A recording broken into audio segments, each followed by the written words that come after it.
you remember the last time you swam in the ocean? How did it feel? Swimming in the ocean is not for beginners. Protecting oceans either. Saving our oceans as swimming can be disorientating, maybe intimidating, but not for those attending the Ocean Actions Day at COP22.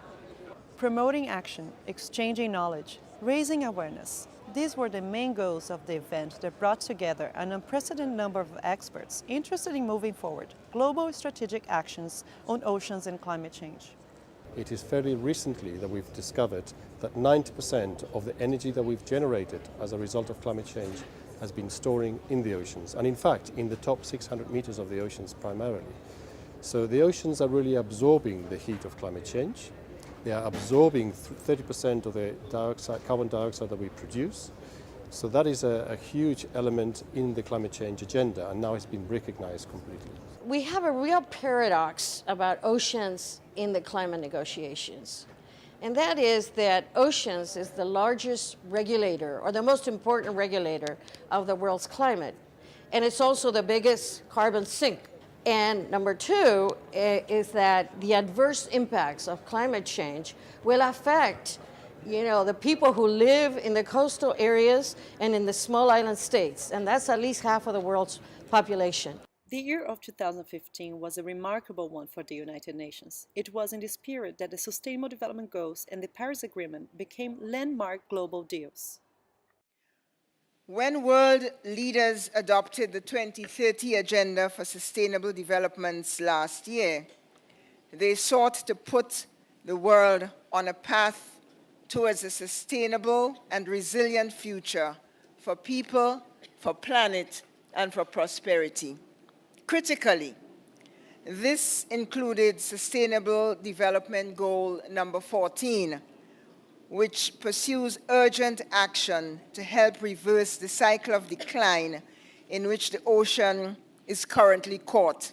The Paris Agreement, which has now entered into force earlier this month, is also critical to our efforts to realize a sustainable future, and action on the Paris Agreement, therefore, is fundamental to achieving the SDGs, especially goal number 14 on oceans. There was amazing mobilization at COP21 on oceans on the part, of our big coalition, but also other coalitions like Because the Ocean and the Ocean and Climate Platform, and everybody came together.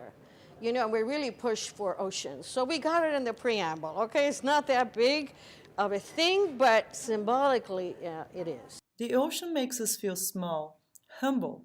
While experts are sure of the negative impacts of climate change on our oceans, the question whether marine protected areas really work deserves greater analysis. The fact is, there can't just be expectations about conserving the ocean. And there need to be expectations about how to respond in positive ways that allow people to develop opportunities, to develop their livelihoods, and adapt as a result of climate change. So adaptation is very important for the communities that depend on the oceans. We're looking for solutions that bring people on board, not that leave people behind. And focusing on conservation alone has the problem that leaves people behind. If there's the one thing Seychelles isn't, it is not a believer in paper parks. We are not believers in huge maps with red lines saying we've protected this area when we all know it's not protected. So another new thing that we're doing now is we're discussing with the World Bank to raise some $11 to $15 million in blue bonds, which are also being described as first of their kind, to fund sustainable fisheries.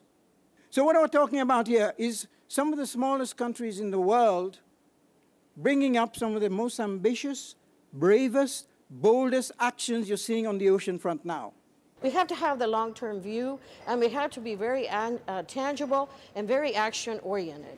So we have done this by putting together a strategic action roadmap on oceans and climate, 2016 to 2021. That's an initial vision of what needs to be done to really think tangibly about the specific actions, that need to take place. We judge our ambition by the vastness of the oceans that surround us.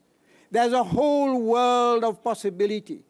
So whilst we're part of all the negotiations, whilst we're part of all the processes, we're striking out on our own, and we challenge you all here, follow us in that direction.